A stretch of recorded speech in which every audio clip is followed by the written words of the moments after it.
Le vote sur le Brexit a eu une influence moins directe sur le cuivre que sur l'or, mais l'impact est quand même visible. Jason Kaplan, IHS Global Insights.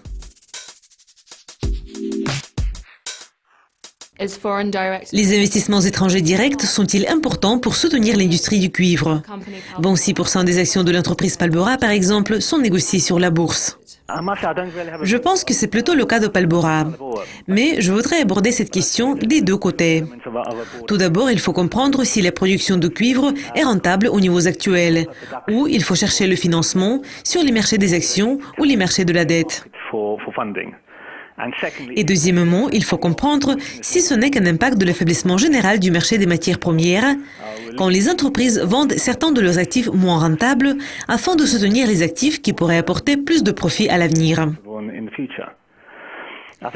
Si nous commençons par la deuxième partie de cette question, nous voyons que beaucoup de sociétés telles que BHP réduisent leur portefeuille de produits. Donc, évidemment, nous voyons l'affaiblissement dans certaines parties du marché des matières premières.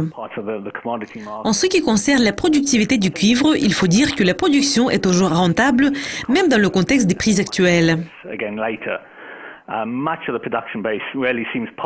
Et la situation est tout à fait différente pour la plupart des métaux de base.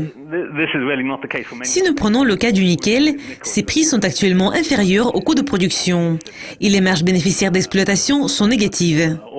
Donc on peut dire que les investissements directs contribuent à la production de cuivre, mais ce n'est pas le seul facteur qui aide à maintenir la production de cuivre à un bon niveau.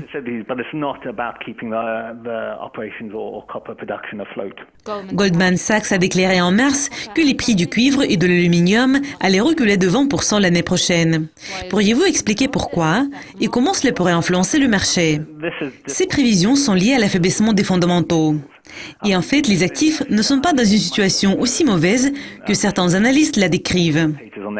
Nous prévoyons que les prix du cuivre vont reculer de 13,3% et les prix de l'aluminium de 5,5% en 2016. Je pense qu'il y aura certains facteurs financiers à court terme qui vont causer la volatilité des prix dans un avenir proche. Mais la hausse de l'offre et l'affaiblissement de la demande vont changer les prévisions. Et c'est ce qui entraîne la baisse des prix de beaucoup de métaux de base.